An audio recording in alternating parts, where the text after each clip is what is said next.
ഇന്ന് ഞങ്ങളുടെ നാട്ടിലേക്കുള്ള യാത്രയാണ് കേട്ടോ. മൈലോൻ്റെ ഫസ്റ്റ് ട്രിപ്പാണ്. ഈ രാവിലെ എണീറ്റിട്ടുള്ള പോക്ക് ലൂക്കിന് എനിക്ക് എപ്പോഴും വലിയൊരു ടാസ്ക്കാണ്.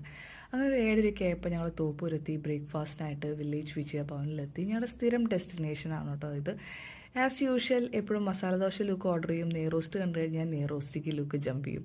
പിന്നെ ഞങ്ങളൊരു ഇഡ്ഡലിയും ദോശയൊക്കെ ആയിട്ട് കഴിച്ച് ഞങ്ങളുടെ ബ്രേക്ക്ഫാസ്റ്റ് അവസാനിപ്പിച്ചു. പിന്നെ ഇത് ബ്രേക്ക് എടുക്കാൻ പറ്റിയൊരു സ്പോട്ടാണ് കേട്ടോ. കാരണം ഫുഡ് ആയാലും റെസ്റ്റ് റൂം ആയാലും പ്ലേ ഏരിയ ആണെങ്കിലും എല്ലാം നല്ല നീറ്റ് ആൻഡ് ക്ലീൻ. അത് കഴിഞ്ഞ് മൈലോനെ ഉറക്കത്തിൽ നിന്ന് എണിപ്പിച്ച് ഞങ്ങൾ അവൾക്ക് ഫുഡൊക്കെ കൊടുത്തുനിന്ന് കുറച്ച് നേരം അവളെ കളിപ്പിച്ചു. കാരണം പെറ്റ്സിനെ കൊണ്ടുപോകുമ്പോൾ നമ്മൾ ഇടയ്ക്ക് ഒരു ബ്രേക്കൊക്കെ എടുക്കണം. കാരണം അവർ ഭയങ്കരമായിട്ട് ടയേർഡാവും. പിന്നെ അത് ഞങ്ങൾ വീണ്ടും യാത്ര തുടർന്നു. ഈ വഴിയിൽ ഫുൾ വിൻഡ് മില്ലിൻ്റെ ബ്ലേഡ്സ് ഇങ്ങനെ കൊണ്ടുവന്ന് നമുക്ക് കാണാം. അത് എപ്പോഴും ഞങ്ങൾ പോകുമ്പോൾ കാണാറുണ്ട് കേട്ടോ. അത് കഴിഞ്ഞ് നല്ല ചൂടായ കാരണം ഞങ്ങൾ ഇടയ്ക്ക് ബ്രേക്കൊക്കെ എടുത്ത് ജ്യൂസൊക്കെ കുടിച്ചിട്ടാണ് ഞങ്ങൾ പോകുന്നുണ്ടായിരുന്നത്. And Milo was little naughty today. എനിക്ക് തോന്നുന്നു ചൂടിൻ്റെ ആണെന്ന്. ലൂക്കിൻ്റെ അടുത്ത് പിന്നെ ഫ്രണ്ടിൽ കൊണ്ടിരുത്തിയപ്പോഴാണ് അവൾ കുറച്ച് കാമാവാനായിട്ട് തുടങ്ങിയത്. AC-യുടെ അടുത്ത് എത്തിയപ്പോൾ അവൾക്ക് കുറച്ചൊരു ആശ്വാസം കിട്ടാൻ തുടങ്ങി. ആ ഒരു കളിച്ചിരിയാണ് കേട്ടോ ഈ കാണുന്നത്.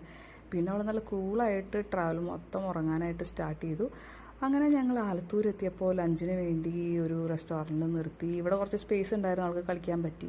നല്ല വെജ് മീൽസും ചെമ്പല്ലിയൊക്കെ കൂട്ടിയിട്ട് നല്ലൊരു അടിപൊളി ഊണ്. അത് കഴിഞ്ഞ് ഞങ്ങൾ വീണ്ടും യാത്ര തുടർന്ന് നമ്മുടെ കുതിരാനൊക്കെ പാസ് ചെയ്ത് തൃശ്ശൂർ ഒരു 3:30 ആയപ്പോൾ ഞങ്ങൾ എത്തി. അങ്ങനെ വീട്ടിലെത്തി. വീട്ടിൽ മമ്മിയാണ് ഇപ്പോൾ ഈ നേരത്തുള്ളത്.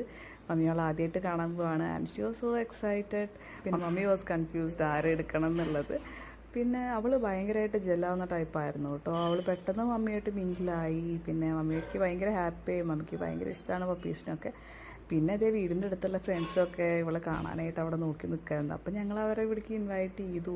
ആയോ കാണുമെന്നൊക്കെ പറഞ്ഞിട്ട് അവരും മൈലോനെടുത്ത് ഭയങ്കര കളിയായിരുന്നു. അവർക്കും ഭയങ്കര സന്തോഷമായി. പപ്പീസിനൊക്കെ നമ്മൾ ആൾക്കാരെ മിങ്കിൾ ചെയ്ത് വളർത്തുകയാണെങ്കിൽ അവരധികം അഗ്രസീവ് ആവാറില്ല കേട്ടോ. പിന്നെ കുറച്ച് നേരം നമ്മൾ റെസ്റ്റൊക്കെ എടുത്ത് ഡിന്നർ കഴിക്കാനായിട്ടിരുന്നു. വിശപ്പ് കാരണം ഭയങ്കര സീരിയസ് ആയിട്ട് ഇരുന്നിട്ടാണ് ഞാൻ ഭക്ഷണം കഴിക്കുന്നത്. എൻ്റെ ഇരിപ്പ് കണ്ടിട്ട് എന്നെ ചിരിപ്പിക്കാനുള്ള ശ്രമമാണ് കേട്ടോ ഈ ചായ. അങ്ങനെ അതൊക്കെ കഴിഞ്ഞ് അതേ ലൂക്കിനും ഭക്ഷണം എടുത്ത് മമ്മിയും ഞങ്ങളുടെ കൂടെ ജോയിൻ ചെയ്തു. ഡാഡി ജോലി കഴിഞ്ഞപ്പോഴാണ് കേട്ടോ എത്തിയത്. ഞങ്ങളുടെ ഇവിടെ ഉള്ളതിൽ ഏറ്റവും വലിയ ഒരു പപ്പി ലവർ എന്ന് പറയുന്നത് ഡാഡി തന്നെയാണ്. പിന്നെ ചൂട് കാരണം തോന്നുന്നു സമയമായിട്ട് അവൾ ഉറങ്ങുന്നുണ്ടായിരുന്നില്ല. അപ്പോൾ ഞങ്ങൾ പുറത്ത് അവളെ ഇറക്കി കുറച്ച് നേരം കളിപ്പിച്ചു. ഇവിടെ പുറത്തിറങ്ങുമ്പോൾ പിന്നെയും ചൂടിനൊരു ആശ്വാസമുണ്ട് കേട്ടോ. അങ്ങനെ കുറേ നേരം കളിച്ച് ടയർഡായപ്പോൾ അവൾക്ക് തന്നെ മതിയായി. അവളകത്ത് കയറി. പിന്നെ കുറച്ച് ഭക്ഷണമൊക്കെ കഴിച്ച് അവൾ അങ്ങനെ ഉറങ്ങാനായിട്ട് കിടന്നു. കളി കഴിഞ്ഞ കാരണം തോന്നുന്നു പിന്നെ പെട്ടെന്ന് നല്ലൊരു ഉറക്കമായിരുന്നു.